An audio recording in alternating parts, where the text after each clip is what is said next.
Thanks for joining us on the news across Nigeria today, where we bring you stories from across the 36 states and, of course, the FCT, when their stories to bring from there. Today, we're starting on a rather sad note from Borno State in northeast Nigeria, where the death toll in the suicide bombing at the Mulai mosque area of Maiduguri, Borno State, has risen to 30. Now, the number of injured has also risen to 32. The bomb went off when worshippers were observing their Maghrib prayers. One bomb exploded inside the mosque while another was detonated outside. Eyewitness accounts say that suicide bombers targeted large crowds to cause maximum damage. On Wednesday, 3 blasts in Borno's capital, Maiduguri, killed at least 5 civilians and 3 suspected suicide bombers after the attackers were challenged by locals. On October the 1st, at least 10 people were killed and 39 others injured when 4 suicide bombers blew themselves up in a wave of attacks in Ajilari Cross, which is near Maiduguri Airport, and a military base. In the meantime, as early as 5 a.m. today, 3 female suicide bombers set off bombs in Umarari, Bayanwaya town in Borno State, also in northeast Nigeria. The injured are receiving treatment at the specialist hospital in the state capital, Maiduguri. Well, earlier on, we spoke to our correspondent in Borno State, Blessing TUNOH, who says that rescue agencies and security operatives are trying to cater to the victims of the attacks. We're talking about between 14 to 20.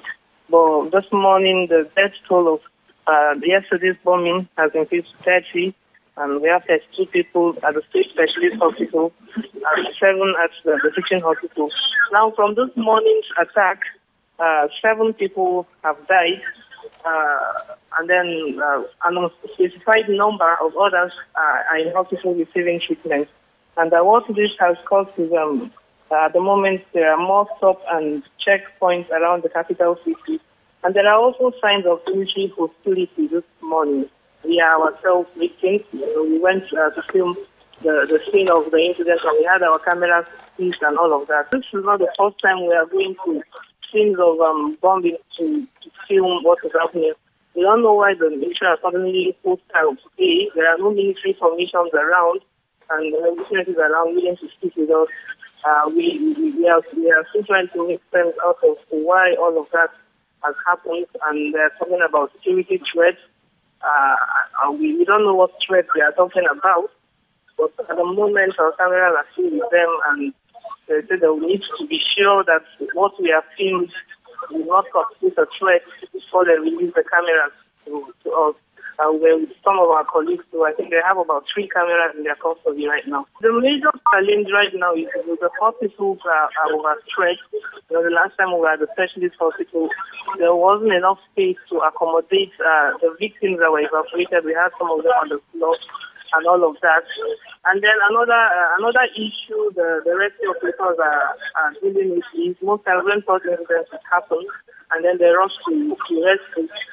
There's this fear of a second assailant to be knocking around somewhere. But for now, the major challenge we see right now is the issue of space in the hospital to accommodate victims of such attacks.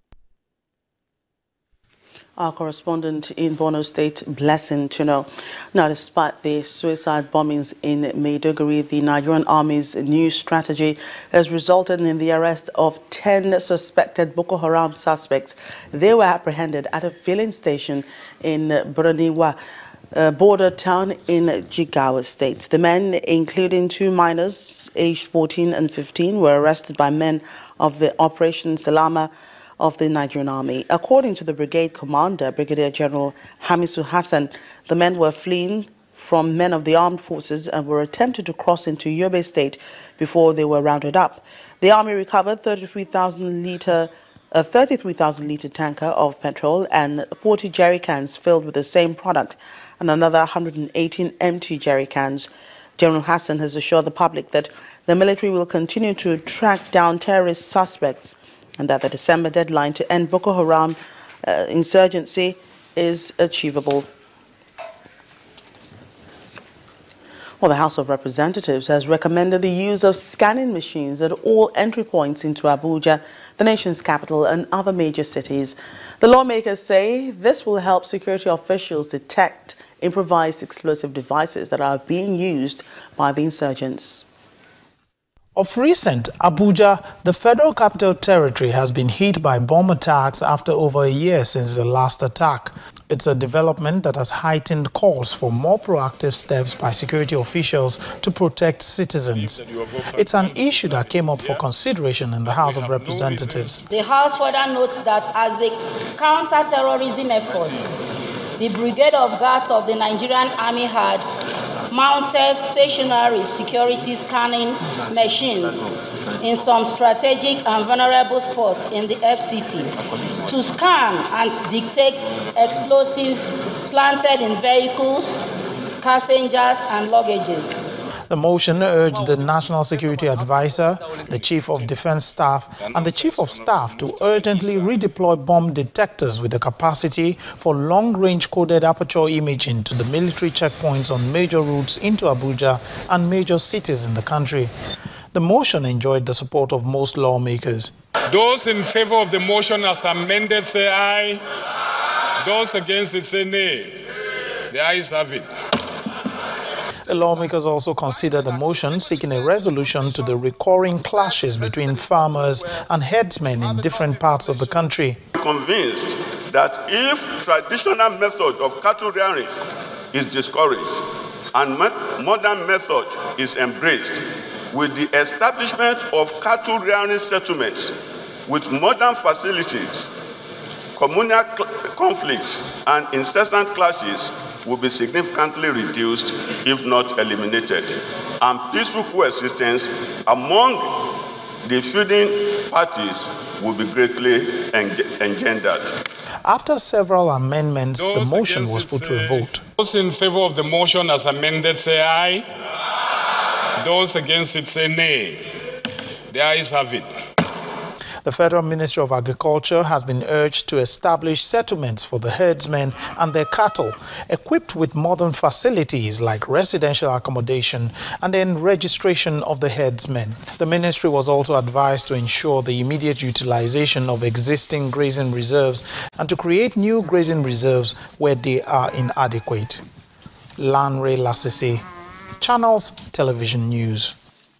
To other stories now, the National Emergency Management Agency, NEMA, says it has recovered 2 bodies from a passenger bus which plunged into the Aron River, Ogbere, Ijebu East local government area of OGUN State on Thursday.